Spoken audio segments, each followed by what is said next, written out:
शरत पूर्णिमा की दिव्य अमृतमय रात्रि में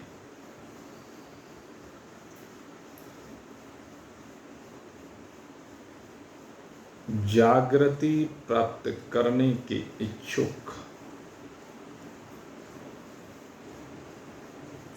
जिज्ञासुवृंद,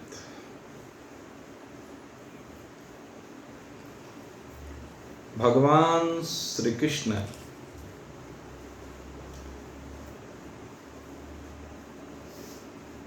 की दिव्य अलौकिक अखंड एक रस कृपा से आज की रात्रि अमृतमय रात्रि बनी हुई है। ये रात्रि मृत्यु से अमरता की ओर ले जाने वाली है।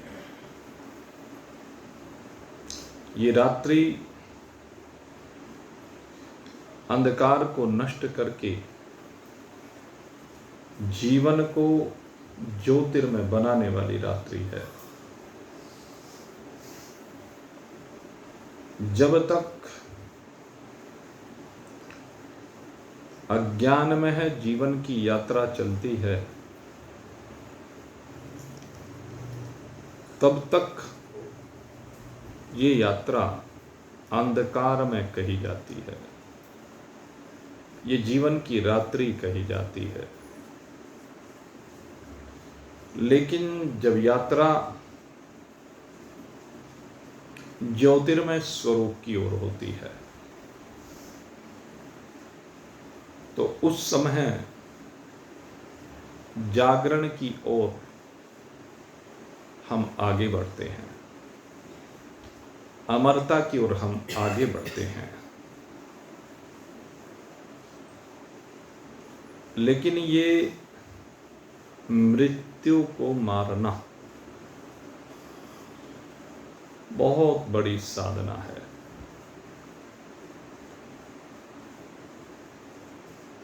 तमेव विदित्वा इति मृत्युमेति नान्य पंथो विद्यते अयनाय।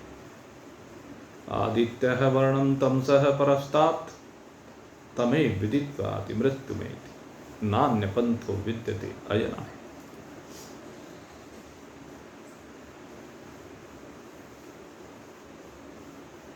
ये मृत्यु को मारना और अपने को पा जाना, अपने को पा जाने के उपरांत ही मृत्यु को मारा जाता है। और मृत्यु के मरते ही जीवन आनंदमय हो जाता है। तो मृत्यु को मारने की जो साधना है, वही वास्तव में साधना है। ये मृत्यु जो सबको मारता है, हमें उसे मारना है, उससे पिंड छुड़ाना है, ये भी कह सकते हैं। उसका ग्रास नहीं बनना है, ये भी कह सकते हैं। और उसके लिए आवश्यक है साधना की। और आज की ये दिव्य रात्रि साधना की ही रात्रि है। मन जो कि निरंतर संकल्पवान है, मन चंद्रमा की कलाओं का प्रतिनिधित्व करता है। चंद्रमा 16 कलाओं वाला, यद्यपि दिन तो एक पक्ष में 15 ही होते हैं, लेकिन वो 16 प्रकार से अपनी कलाओं को बदलता हुआ दिखाई देता है। और मन भी उसी के अनुसार, उसी से प्रेरित होकर के हर क्षण कलाओं को बदलता है। हमें इस बदलते हुए मन, बदलती हुई मन की कलाओं को स्थिर करना है। यही साधना कहलाती है। जिस भी उपाय से मन के संकल्पों को एक दिशा दे दी जाए, और वो दिशा कौन सी हो? जिधर स्थिरता हो, जिधर अचलता हो, जिधर अनंतता हो, जिधर असीमता हो, जिधर आनंद हो, उस ओर मन की दिशा को डाइवर्ट करना, यही साधना कहलाती है। अब मन की दिशा बदले तो बदले कैसे? क्योंकि मन तो एक जगह पर टिकता नहीं। मन तो हर क्षण दौड़ता है, चाहे परिवार में दौड़े, चाहे संसार में दौड़े, संसार के व्यवहार या व्यापार, या शरीर में दौड़े, घर बार में दौड़े, मन तो हर क्षण रूप बदलता हुआ दौड़ता रहता। और एक जगह पर तो ये कहा गया, मनेव जगतः, ये सारा जगत मन ही है। आपके मन का संकल्प ही जगत का रूप धारण करता है।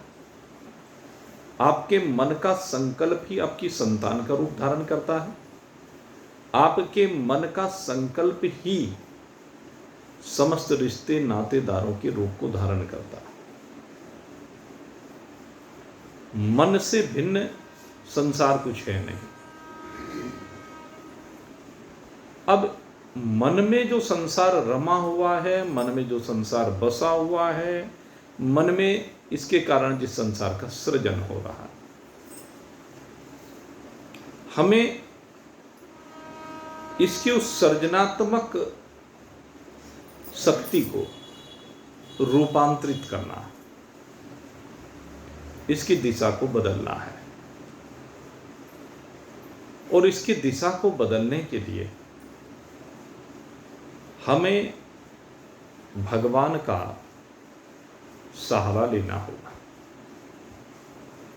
क्योंकि भगवान के सहारे के बिना इसकी दिशा को बदला नहीं जा सकता। और भगवान एक सद्गुरु के रूप में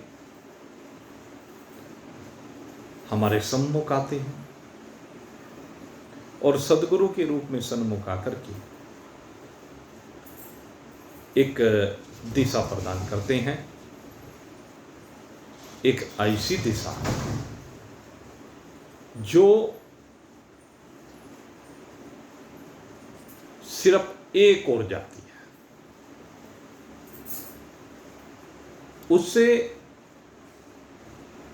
अनंत प्रकार की लहरें निकलना बंद हो जाती है।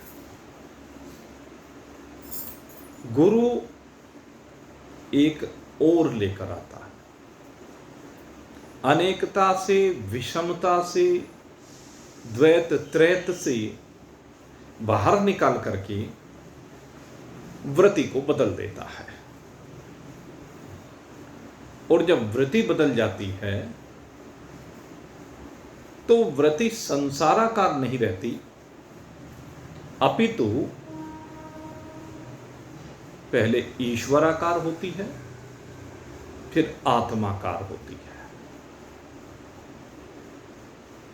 इसलिए आवश्यक है पहले ईश्वर के प्रति प्रेम को बनाना। जब ईश्वर के प्रति हृदय में प्रेम उमड़ने लगता है तो ईश्वर की कृपा प्रारंभ हो जाती है। जितना प्रेम उमड़ता जाता है उतना जगत से विलगाव होता चला जाता है। जितने समय के लिए प्रेम उमड़ता है उतने समय के लिए जगत से विलगाव हो जाता है, और जैसे जैसे ये दिशा बदलती है, ये प्रेम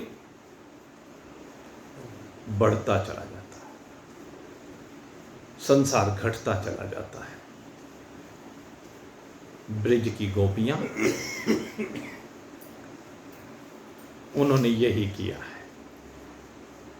उनके जीवन में ऐसे भगवान का प्रवेश हुआ है। जैसे जैसे भगवान की लीलाओं को उन्होंने देखा है, भगवान के प्रति आकर्षण बना है, और धीरे धीरे वो आकर्षण प्रेममय होता चला गया है।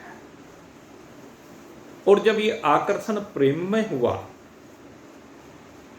तो उन गोपियों को कृष्ण के अलावा कुछ सूझता ही नहीं। उनके मन की वृत्तियां पूरी तरह से डाइवर्ट होकर के जो अब तक संसाराकार थी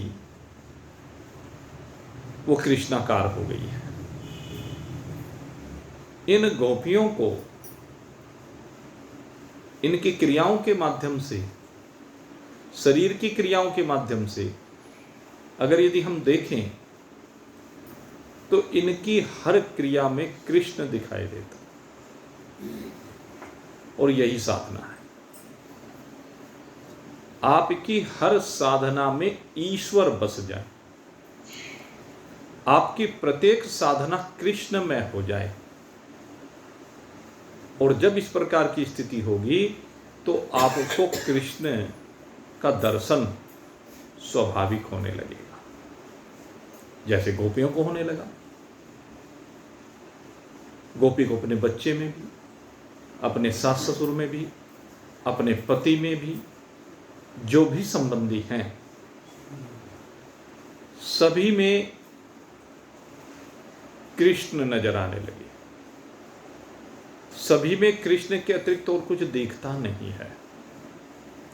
ये सब गोपियां कृष्णमय हो गई है।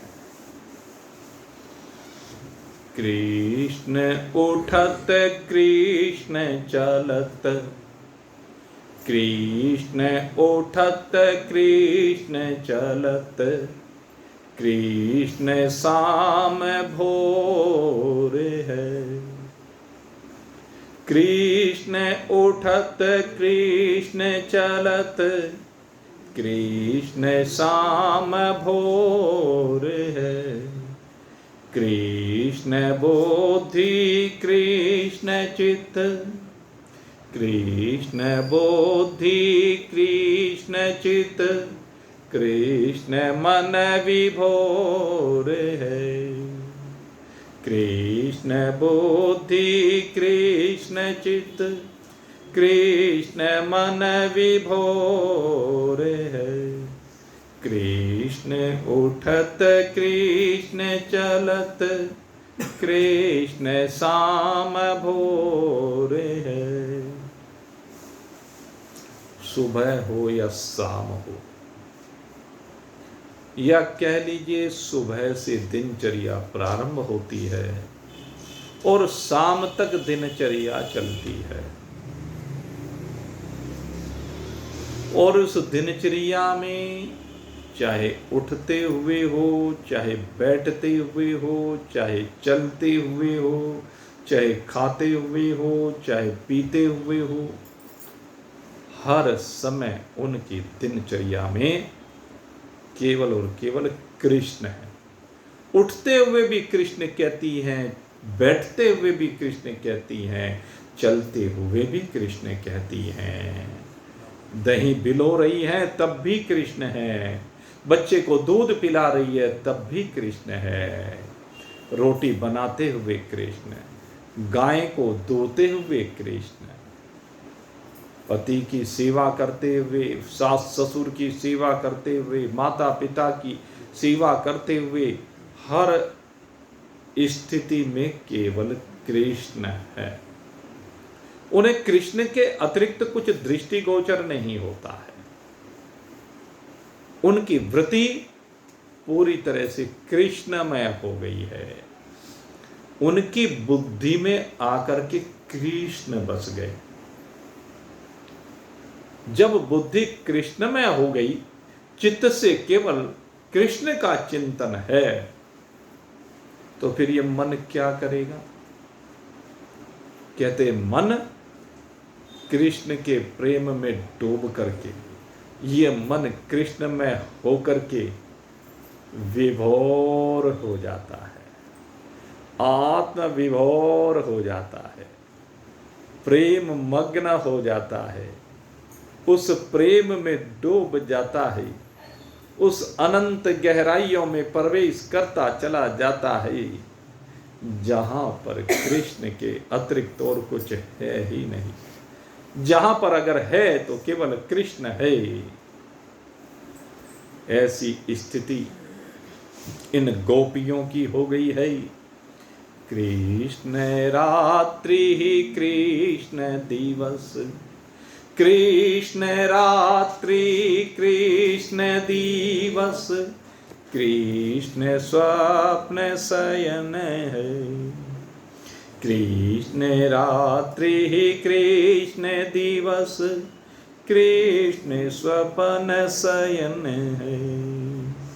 कृष्ण काल कृष्ण कला, कृष्ण काल कृष्ण कला, कृष्ण मास अयन है। कृष्ण उठत कृष्ण चलत, कृष्ण शाम भोर है। कृष्ण बुद्धि कृष्ण चित, कृष्ण मन विभोर है। दिन हो चाहे रात हो, और यहाँ तक कहा कि कैसी स्थिति है गोपियों की, कि स्वप्न में भी कृष्ण ही है। स्वप्न में भी इनका चित्त कृष्ण से बाहर नहीं निकलता, क्योंकि जब स्वप्न आता है तो स्वप्न आने के पीछे कारण क्या है? मन का संकल्प। और जब मन कृष्ण में विभोर हो चुका है, कृष्ण प्रेम में डूब चुका है, मग्न हो चुका है, तो उसका जो चिंतन है, उसका जो संकल्प है, वो जो स्वप्न का जन्म देता है, तो उसमें भी ये गोपियां कृष्ण के साथ खेलती हुई नजर आती हैं, कृष्ण से प्रेम करती हुई नजर आती हैं, अपने आप को कृष्ण की हर लीलाओं में समाहित करके अपने आप को देखती है। ये है कृष्ण स्वप्न शयन है। सोते हुए भी कृष्ण है, जागते हुए भी कृष्ण है। यहां कृष्ण के अतिरिक्त कुछ है ही नहीं। कृष्ण शब्द, कृष्ण अर्थ, कृष्ण ही पुरुषार्थ है। कृष्ण शब्द, कृष्ण अर्थ, कृष्ण ही पुरुषार्थ है। कृष्ण कर्म, कृष्ण भाग्य, कृष्ण कर्म, कृष्ण भाग्य, कृष्ण ही परमार्थ है। कृष्ण स्नेह, कृष्ण राग, कृष्ण ही अनुराग है। कृष्ण कली, कृष्ण सुमन, कृष्ण ही पराग है। कृष्ण भोग, कृष्ण त्याग, कृष्ण तत्व ज्ञान है। कृष्ण भक्ति, कृष्ण प्रेम, कृष्ण ही विज्ञान है। कृष्ण स्वर्ग, कृष्ण मोक्ष, कृष्ण स्वर्ग, कृष्ण मोक्ष, कृष्ण परम साध है। कृष्ण जीव, कृष्ण ब्रह्म, कृष्ण जीव, कृष्ण ब्रह्म, कृष्ण ही आराध्य है। और अंत में कितना सुंदर भाव है। ये भावों की श्रेष्ठता है, ये भावों का अंत है, ये भावों का समर्पण है। कृष्ण जीव, कृष्ण ईश, कृष्ण जीव कृष्ण ईश, कृष्ण ही सर्वात्म है।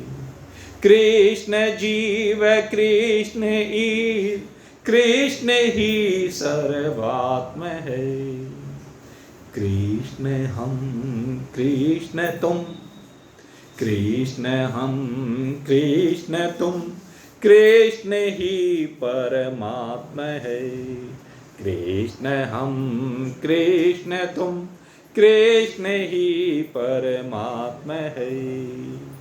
कृष्ण ही परमात्मा है। ये है गोपियों की वृत्ति, और यही हमारी वृत्ति होनी चाहिए। यही हमारी वृत्ति की प्रकाष्ठा है। यही अनंतता असीमता की प्रकाष्ठा है। यही गोपियों के प्रेम की प्रकाष्ठा है। जब कृष्ण ही जीव हो, कृष्ण ही ईश्वर हो, कृष्ण ही मेरा आत्मा है। जब मैं भी कृष्ण तो भी कृष्ण, सर्वात्म कृष्ण ही कृष्ण हो, परमात्मा हो, आत्मा हो, सर्वरूप हो, यही है कृष्ण। और गोपियां इसी रूप में विराजमान हो चुकी हैं। इसीलिए उनके इस भाव को भगवान कृष्ण ने देखा है, उनके समर्पण को भगवान कृष्ण ने देखा है, उन प्रेम दीवानी गोपियों को देखा है, उनके चित्त को देखा है, उनके उस समर्पित चित्त को जो उन्होंने कृष्ण के साथ जोड़ दिया है, उस चित्त को अपना बना लिया है। और जब कृष्ण के चित्त को अपना, कृष्ण चित्त को उन गोपियों के अपना बनाया, अपना माना, तो बुला लिया सब, आह्वान कर दिया सबके लिए। वही आज ये दिव्य रात्रि है, वही आज ये अलौकिक रात्रि है। और आज ये वो रात्रि मेरे मित्रों 5241वीं रात्रि है आज। ये वो शरद पूर्णिमा की अलौकिक दिव्य रात्रि।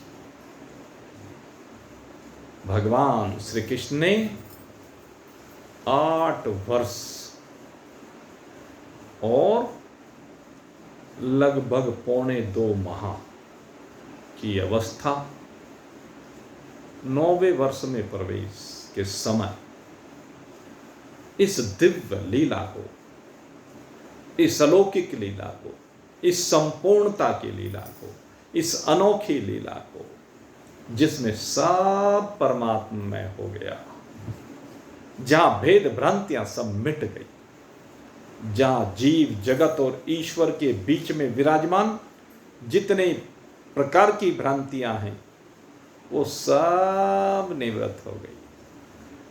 ब्रह्म से भिन्न जगत पने की जो भ्रांति है, ब्रह्म से भिन्न जीव पने की भ्रांति, ईश्वर पने की भ्रांति, सब निवृत्त होकर के सब एक परमात्मा रूप में विराजमान हो गए। ये वो रात्रि है। और इस रात्रि में आह्वान किया है भगवान कृष्ण ने उन गोपियों का, जिन्होंने कृष्ण से प्रेम किया है।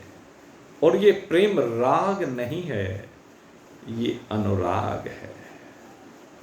इस समर्पण में न दिन की बात है, न रात की बात है, न जागृति की बात है, न स्वप्न की बात है। ये तो हर घड़ी, हर पल, हर क्षण केवल कृष्ण में होने की बात है। इसीलिए भगवान ने आज उन सबको निमंत्रण भेजने का निर्णय किया। यमुना के दिव्य अलौकिक पुलीन पर,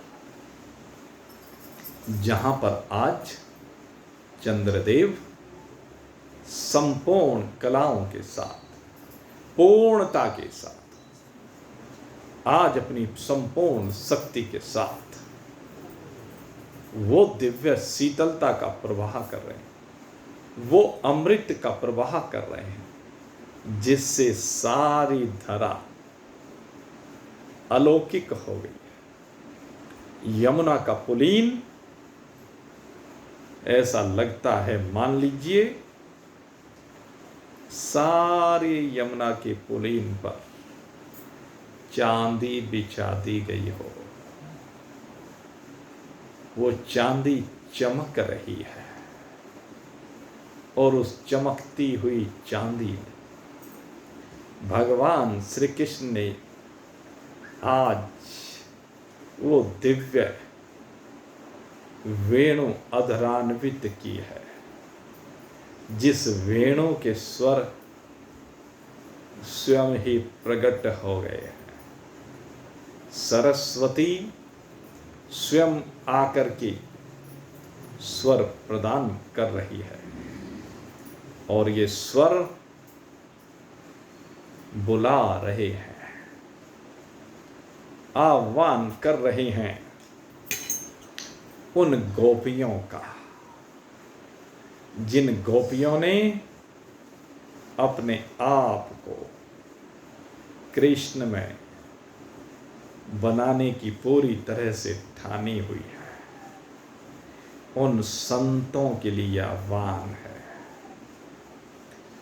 उन साधकों के लिए आह्वान है, जिन्होंने अपने जीवन को केवल कृष्ण में बनाने का निर्णय कर लिया है, जिनके जीवन की मंजिल कृष्ण है, जिनके जीवन का उद्देश्य कृष्ण है, जिनके जीवन की यात्रा केवल कृष्ण के लिए हो रही है। आज उन सब को निमंत्रण भेजा है स्वयं मेरे कृष्ण ने। और जब कृष्ण का निमंत्रण प्रवाहित हुआ है, वायुदेव प्रवाहित करने लगे। आकाश में वह वायु तीव्र गति के साथ प्रवाहित होने लगी और ऐसी प्रवाहित हुई कि सारी दिशाएं गाने लगी, सारी दिशाएं नाचने लगी, सारी दिशाओं से जैसे गुंबद में गूंज होती है सर्व दिशा से, ऐसे ही इस ब्रह्मांड में गूंजने लगी है कृष्ण की वेणु। कृष्ण की वेणु से स्रवित वह दिव्य निमंत्रण, आओ आओ, आज सबको बुला रहा हूं मैं। आज मेरे आह्वान पर जो जो आ जाएगा, आज उन सब के जीवन में मैं समाहित हो जाऊंगा। उनका जीवन अब भौतिक नहीं रहेगा, उनका जीवन अब चिन्मय हो जाएगा, उनका जीवन ज्योतिर्मय हो जाएगा। जो सच्चे साधक हैं, जो सच्चे समर्पित भक्त हैं, आज वह सब दौड़ पड़े। आज लोक लाज कुल की मर्यादा सब पीछे रह गई है। बाल गोपाल परिवार सब पीछे छूट गया है। आज तो केवल प्रेम है, आज तो केवल कृष्ण की ओर उस प्रेम के कारण दौड़ है। ऐसी दौड़ जो जीवन में पहले कभी लगाई नहीं। जो भी संत महात्मा कुटियों में बैठे हुए ध्यान कर रहे थे और ध्यान की एकाग्रता हुई और बस एकाग्रता होते ही निमंत्रण मिला, निमंत्रण को स्वीकार किया और दौड़ पड़े उस यमुना के पुलेन की ओर, जहां का नजारा बड़ा दिव्य है, जहां आज चांदनी रात में बड़ा दिव्य दृश्य योग माया ने दर्शाया है। सुंदर सुंदर पुष्पों से सब पौधे पल्लवित हो गए, भंवरे गुंजार रहे हैं, जुगनू चमक रहे हैं, रंग बिरंगी तितलियां आकर के आज तो वातावरण को रंगीनियां प्रदान कर रही है। आज बड़े सुंदर सुंदर रंग बिरंगे पुष्प खिले हुए हैं। अद्भुत नजारा है यमुना के पुलेन का। जुगनुओं ने आकर के उस वंशी वट पर, जिसको आज आधार बनाया है, जिसको आज अमरता प्रदान की है मेरे कृष्ण ने, आज सब जुगनों आकर के उसके पत्तों पर विराजमान होकर के चमक रहे हैं। जैसे दिवाली की रात्रि में अद्भुत नजारा होता है, प्रकाश का चमत्कार दिखाई देता है, ऐसे उस वंशी वट के हरे हरे पत्तों पर ये जुगनू अपनी चमक बिखेर रहे हैं। अद्भुत ये वृक्ष की शोभा, और उस पर योग माया ने बड़ा सुंदर सा झूला डाला है। और ये झूला जब डला है तो इस झूले पर मेरे भगवान कृष्ण आकर विराजमान, और जब भगवान कृष्ण वेणु वादन कर रहे थे, सबसे पहले उनकी अनन्य आराधिका, अनन्य प्रेम के प्रतीक माँ राधिके रानी आकर विराजमान होती है, कृष्ण चरणों में प्रणाम करती है और कृष्ण के बराबर में आकर के उसी झूले पर विराजमान हो जाती है। दोनों आनंद विभोर हो जाते हैं, उस वेणु वादन का आनंद लेने लगती हैं। क्या सौभाग्य है ये राधिके रानी का। अद्भुत भगवान कृष्ण के साथ एक रूप होकर के विराजमान राधिके रानी है। नमो नमो वृषभान।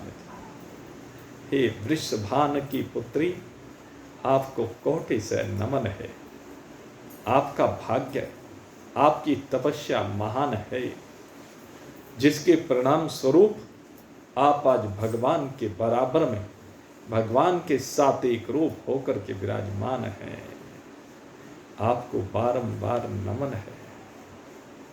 और इधर उस निमंत्रण के प्रभाव में दौड़ दौड़ करके गोपियों के जुत्थ आने प्रारंभ, और जैसे जैसे गोपियों के झुंड आते जा रहे हैं, गोपियां उस अद्भुत युगल सरकार की दर्शन करके नतमस्तक हो रही हैं। आज भगवान की शोभा का वर्णन कौन कर सकता। वो गोपियां भगवान के दिव्य दर्शन कर रही है, भगवान का अलौकिक दर्शन है। ये वेणु जो भगवान के अधरों पर विराजमान है, वह वेणु आज राधिके रानी के मुख की ओर बढ़ी हुई है। ऐसा लगता है कि भगवान इस वेणु के स्वर राधिके रानी के लिए प्रवाहित कर रहे हैं, क्योंकि उन्हीं स्वरों के कारण से मंत्र मुग्ध हैं राधिके रानी। दोनों की आंखें बंद हैं, भगवान के शीश पर आज अद्भुत मुकुट है। ये मुकुट जो वैकुंठ से लाया गया है योग माया के द्वारा, ये वो दिव्य वैकुंठ में विराजमान भगवान श्री हरि का मुकुट है।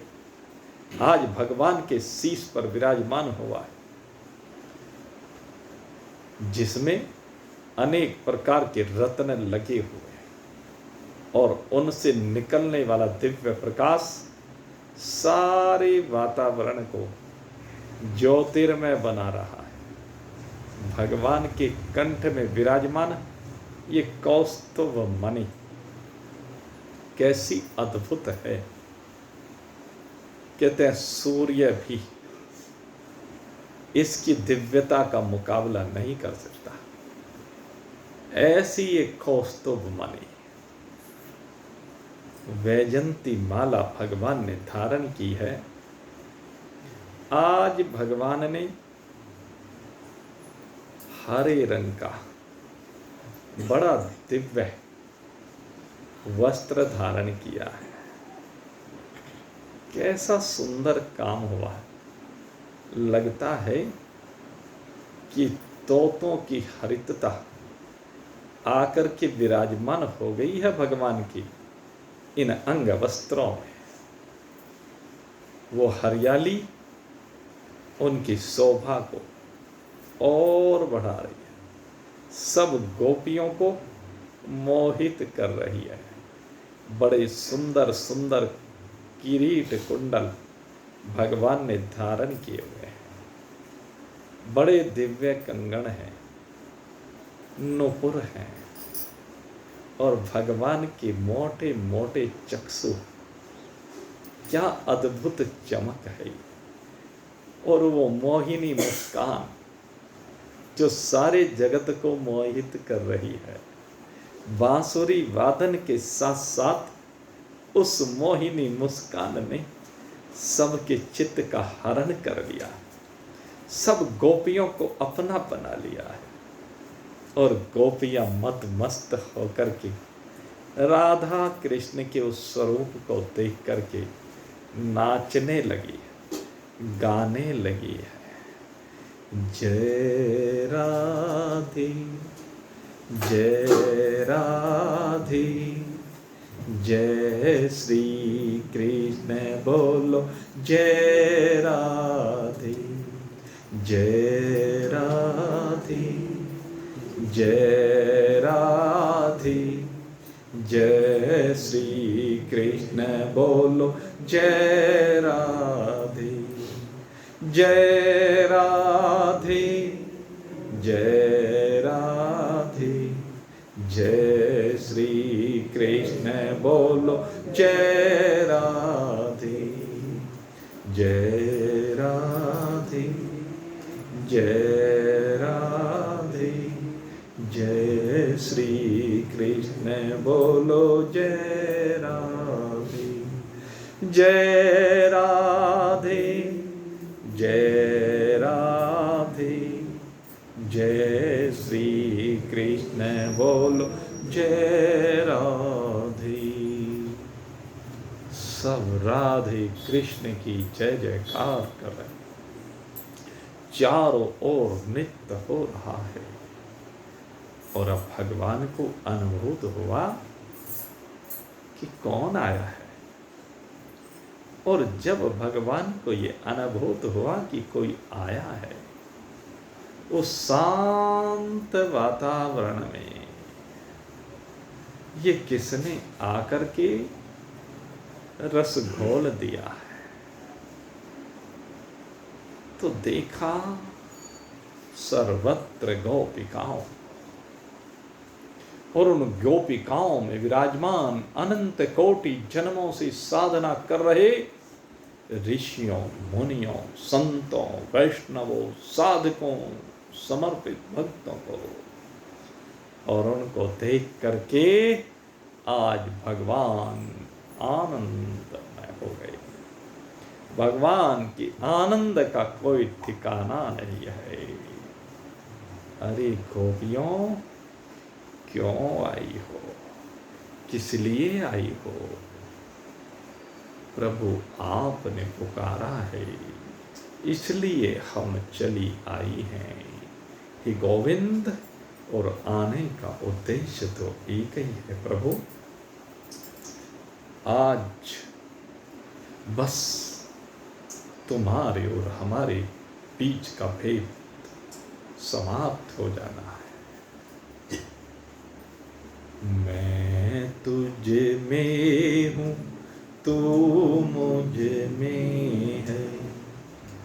मैं तेरा हूँ, तू मेरा है।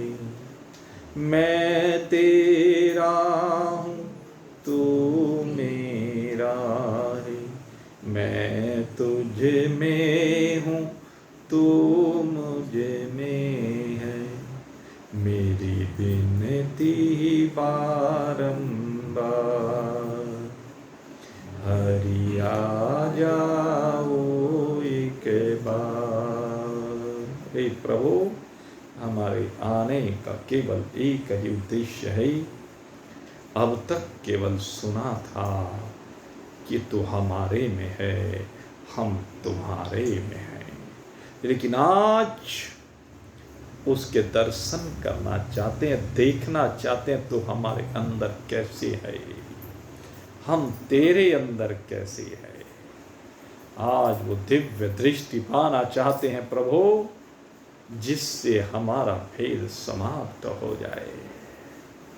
स्वागतम स्वागतम स्वागत। गोपियों, तुम्हारा स्वागत है।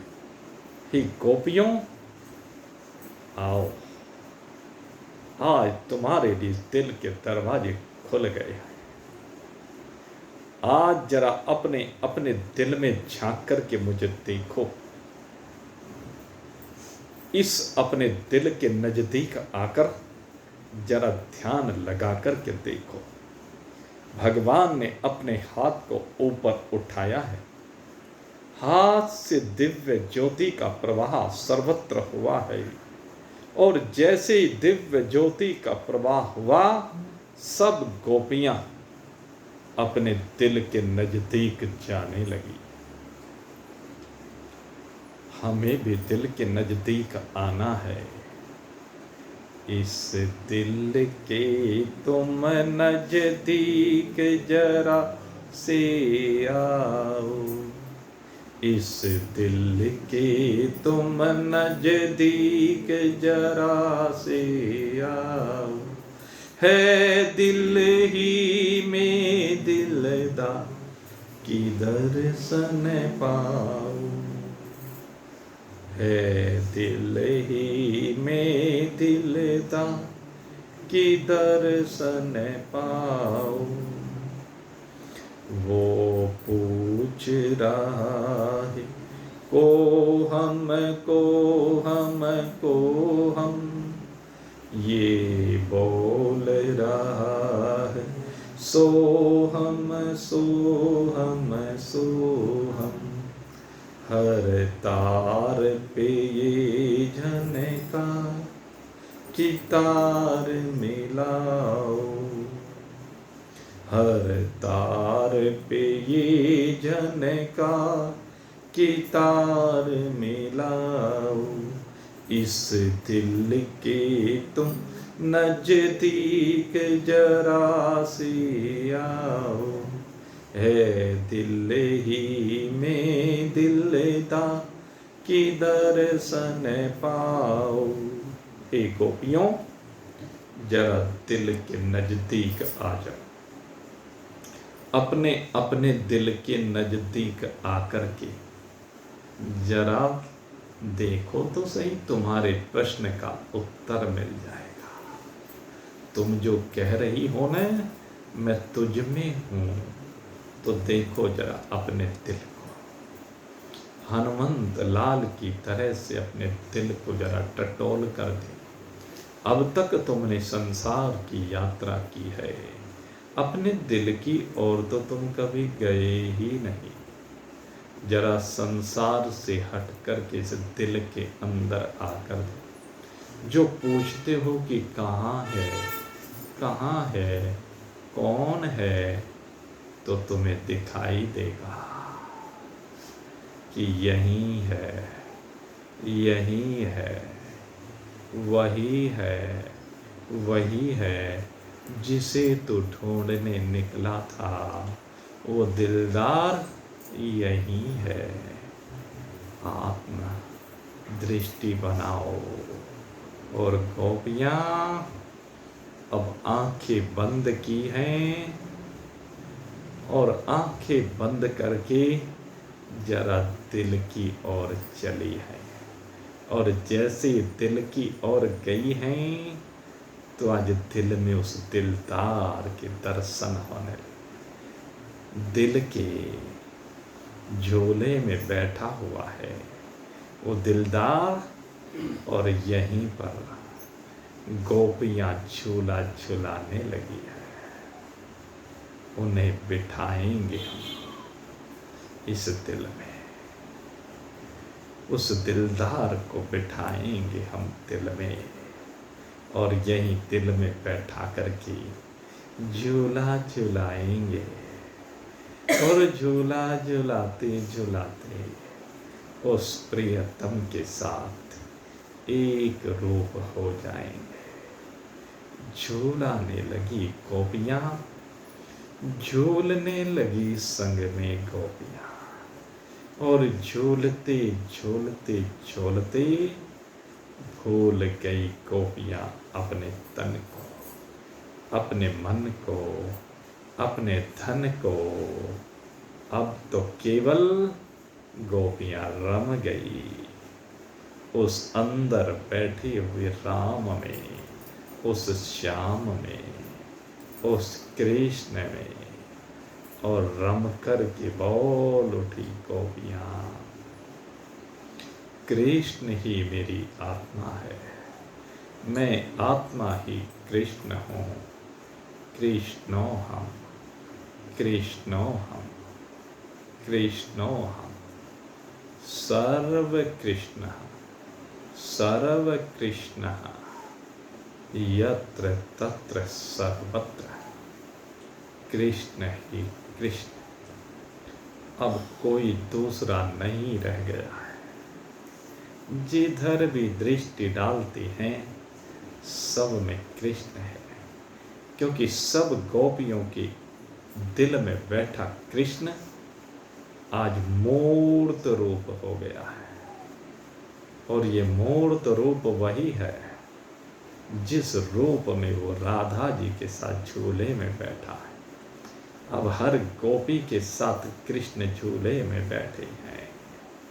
हर गोपी अपने साथ कृष्ण को अनुभूत कर रही है।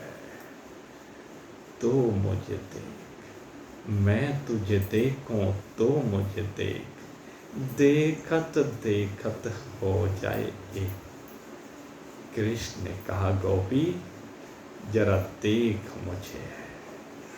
और गोपी ने जैसे कृष्ण को देखा कृष्ण ही हो गई। अब कोई भेद नहीं रहा कृष्ण में और गोपियों में। यही है दोनों की एकता। दृष्टि आत्मयी होती, दृष्टि अंतर्मयी होती।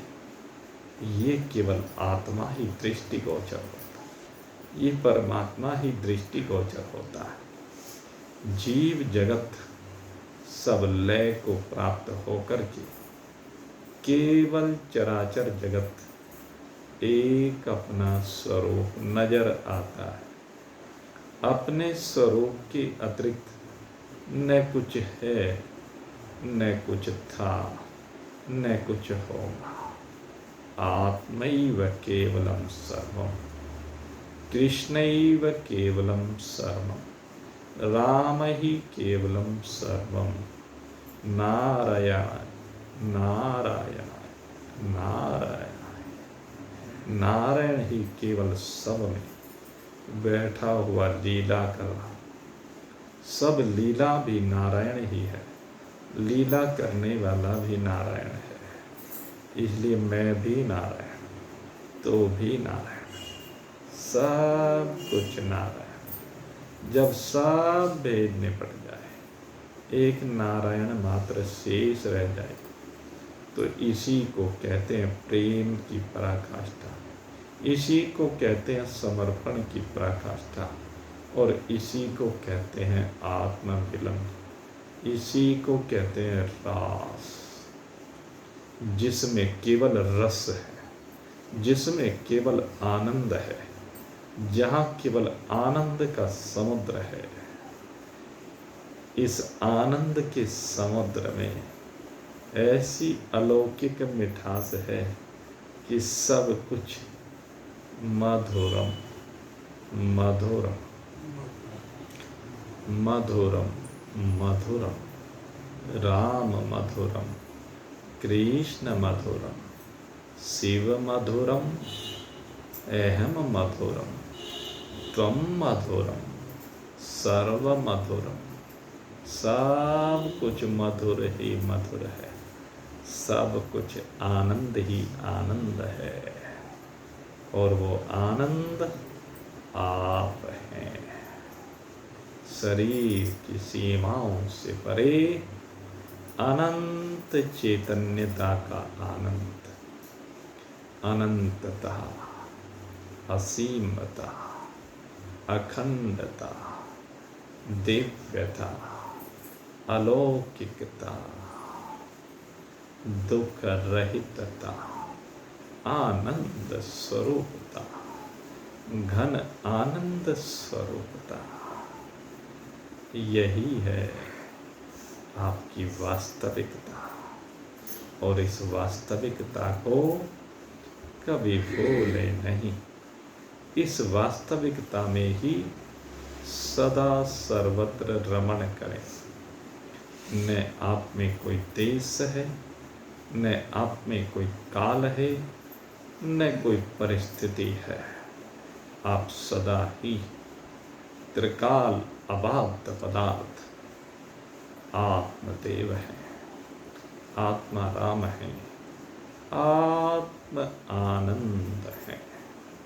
इसी आनंद में आप वास करते हुए सदा इस आनंद को लेते रहें, इस आनंद में डूबे रहें, इस आनंद से कभी बाहर ना निकले। यही है मेरे मित्रों वो दिव्यता, अलौकिकता। तो विराजमान हो जाए इसमें और डूब जाए सदा सदा के लिए। और क्या कहें, कहने के लिए कुछ बाकी नहीं रहता। यही है वो अव्यक्तोहम अचिन्त्योयम अविकार्योयम उच्यते, नित्य सर्वगति स्थानो अचलोयम सनातन की स्थिति। ये भगवान का प्रसाद आपके लिए स्वीकार्य हो। इन्हीं शुभ भावों के साथ ये रास पूर्णिमा का प्रसाद, शरद पूर्णिमा का प्रसाद आपकी सेवा में प्रेषित हुआ। बोलिए वृंदावन, बोलिए रास बिहारी लाल की, बोलिए कुंज बिहारी लाल की, बोलिए बांके बिहारी लाल की।